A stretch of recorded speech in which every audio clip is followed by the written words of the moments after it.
What is up, everybody? This is Lyle, No Hippie Trucking and Transportation, still coming at you from the house in Centennial, Colorado.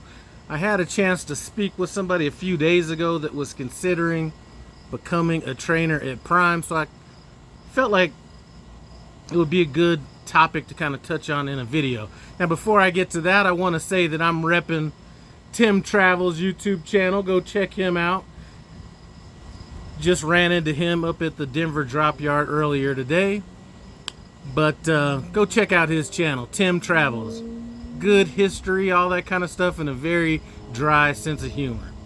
All right, so thinking about becoming a trainer at Prime, I'm going to talk about some reasons you should become a trainer at Prime, maybe some things that I would caution before becoming a trainer at Prime, and then maybe some tips. Now, a lot of this stuff would apply to any trucking company, but I only have worked for Prime, so that's kind of what my view is going to be coming from. So let's talk about the things that I would caution against first. A lot of it has to do with the truck you have. So if you plan on, if you're in a lease purchase and you're thinking about training, you got to think about how them miles are going to be stacking up on that truck. Now, I have a truck that's should have about 300,000 miles on it about now, and that truck is about to go over 400,000 miles because I teamed in that truck, I trained in that truck, and then my driver Myra trained in that truck. So stacking up a lot of miles, so you're devaluing the truck the whole time. Now maybe some more money is being made off of that, you know, so maybe you can offset that, but you're definitely gonna have more depreciation on that truck. Now, if you're in a regular lease, that's actually going to be a better situation because you're going to be making more money off of your lease completion bonus. So there's really no downside from that standpoint on training. I can't tell you what it's like being a company trainer, so I really won't even get into that. Some other things, you know, if you have a hard time sleeping, or if you can't stay up for long periods of time, that may be a reason not to train at Prime. Now, some companies do their training a little bit different, you know, where you're gonna be not necessarily running all out.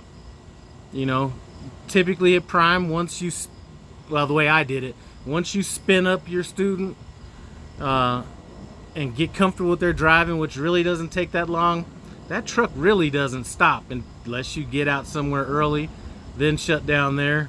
That's how I did it. There's a bunch of different ways to do it, but if you have a hard time sleeping and you're going to end up cutting back on loads or running more super solo type loads, may not be the best situation for you.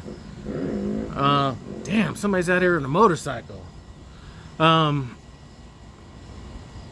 You know, if you're doing it only for the money. Now, people are going to say, well, anybody that says that they're not training for the money is lying.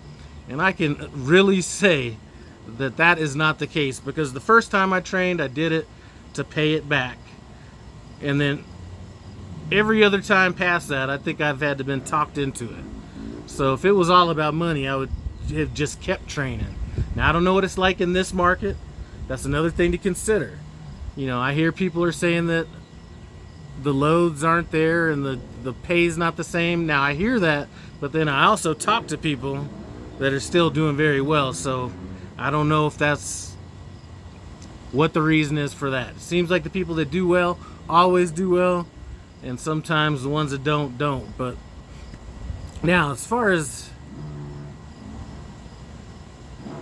well, okay, some of the stuff is going to be obvious. Having somebody else in your truck, you know, it makes things a little bit more complicated with communication. If you have like a wife or girlfriend or boyfriend at home or whatever that is, it makes it a lot harder to do that. And it really makes it harder to, you know, a lot of times you're just eating like whatever, wherever you're stopping. Because it's kind of hard to keep a truck stocked up like that, but I'm sure some people can do it. Now, the reasons I would consider training, first of all, if you're in a regular lease and you're going to be adding all that all those miles to your lease completion bonus. That's where you hear all these people talk about these monster lease completion bonuses. Those are the people that are in the standard leases. So that's something to consider. Another thing to consider if you're thinking about training at Prime is if you came through Prime's training program and somebody had to train you, it's kind of a, I'm not gonna say a dickhead move, but it's kind of a dickhead move to be like, well, I got trained and you know, forget that, I'm not gonna have anybody in my truck, I'm not going through all that brain damage. But somebody had to go through that brain damage with you. So paying it forward has always been important to me. So that is the main reason that I trained, and maybe it's a reason that you should look at training as well if you're on the fence about it. Training also, in my experience, actually made me a better driver. A lot of times if you're like dealing with somebody backing, standing outside of a truck and watching somebody back actually will kind of sharpen your skills a little bit more, and it'll give you a more three-dimensional approach on how to run your clock, things like that. It'll, if you're paying attention to it, it'll teach you actually how to run your clock more efficiently as a solo driver if you pay that kind of attention to it. So that's another reason that I think is a good reason to train.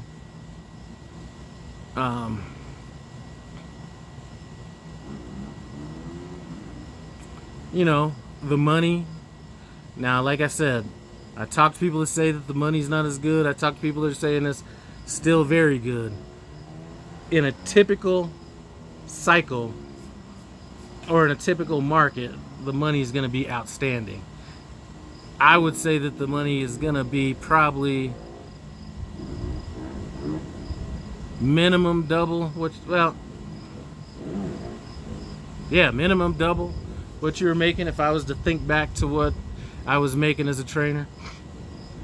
So that's another reason. Now you're gonna say, well, Lyle, why aren't you training now? You know, the 50,000 miles is a big deterrent, and I probably wouldn't at 30,000 miles, but it would be at least something I could think about. But 50,000 miles just puts a lot more. It just puts a lot more on your plate. Now, what I'd like to do is pick up a co-driver, run out the entire, at the time, 30,000 miles, and have them upgrade and be done with it. Once you're starting to talk 50,000 miles, now you're gonna, you know, you have people that are like, well, I'm not gonna pay if they're taking time off. You know, it just brings up all these things that really shouldn't even be in conversation. If I take time off and my trainee wants to stay at, you know, he wants to still remain available for dispatch, then he should be getting paid, or, you know, it's just a mess at 50,000 miles, in my opinion.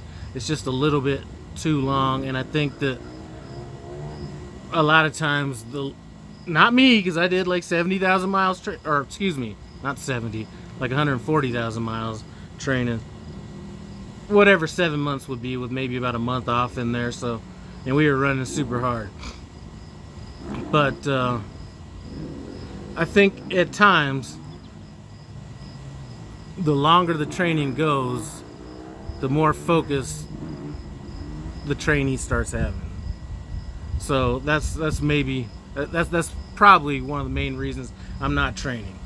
Now, some of the tips I would have, if you do decide, you know what, I plan on being a trainer, you know what, communicate with your dispatcher. Have your trainee every week send a message to dispatch, how things are going, how they're progressing, things like that, and then you do the same. That way there's no miscommunication if something happens on that truck. And I never had that. I was lucky. I've had all stars as far as my trainees have gone. But communication, and not just on that level, but I'll give you a good example of where I kind of messed up one time. And I didn't mess up. I just got this trainee on my truck. He came off of, I don't know how many times she's changed her channel name, but Michaela, mother trucker. But anyway, he came off of her truck, and we were taking a load out to California. It was gonna deliver. We were gonna get there more than 24 hours early for this delivery. So I said, you know what, let me chill out over here, watch how he's driving, see how he's handling these mountains in Arizona, and just kind of go from there. Because once we get to Ontario, we'll be able to shut down and we'll both be able to sleep. We get out to Ontario, we start chilling. I think he went and grabbed some food for us or something like that, and I paid for it. But he went and grabbed some food. There's a nice little burger place over there. But so I'm not in no rush to get to sleep, and I get a call, not from my fleet manager, from sales. Hey, can you go pick up this load? Could you drop this at the Fontana yard and go pick up this load up in wherever it was, somewhere in the produce area, Watsonville or something like that. And oh no, it wasn't that. It was go pick up a FedEx load and take it up to Seattle. Now, I'd been up all this time, and I should have explained that before this came up, but it wasn't like I had to talk him out of trying to give me that load, but I had to explain to him why I wasn't able to run that load right now.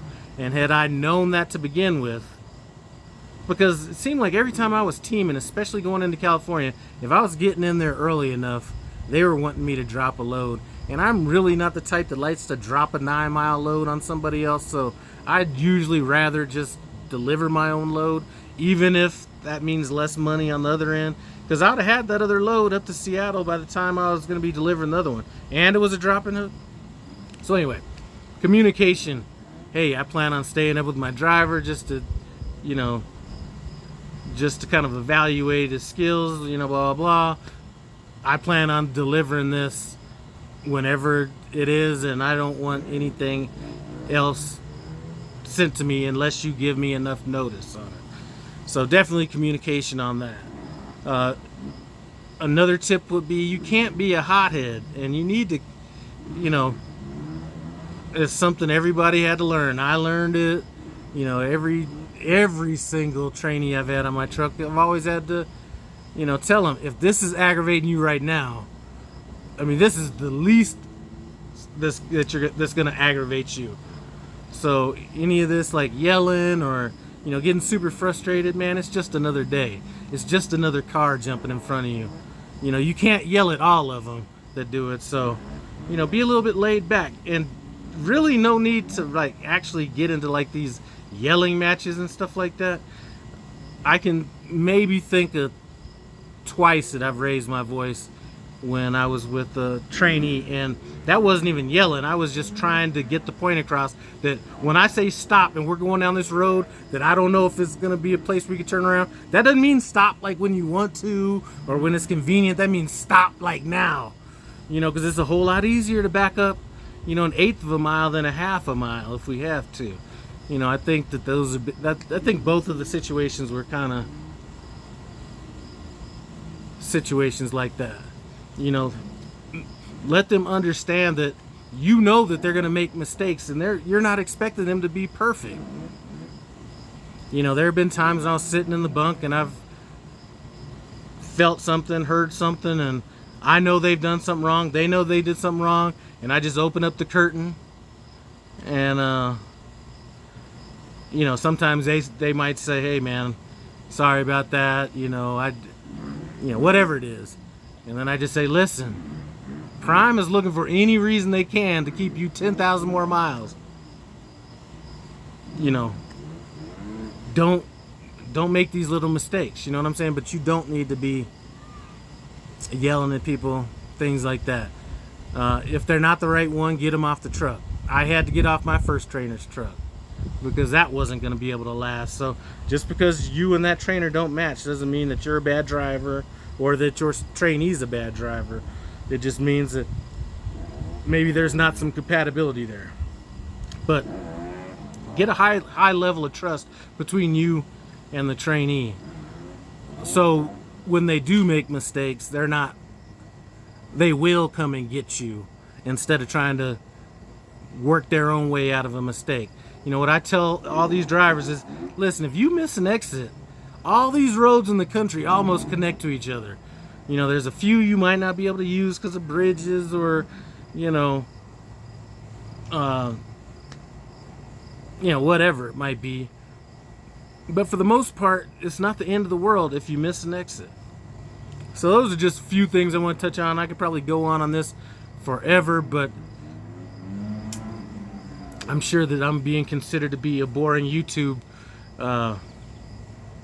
creator with all these up-and-coming YouTube channels at Prime. Dang, there's some good ones out there. Normally I don't have a chance to watch them because I might just put them on a playlist and listen to them, but I've had a chance to watch some of them, and some of these new guys out there actually, and gals out there, putting in some good effort and actually trying to make quality content.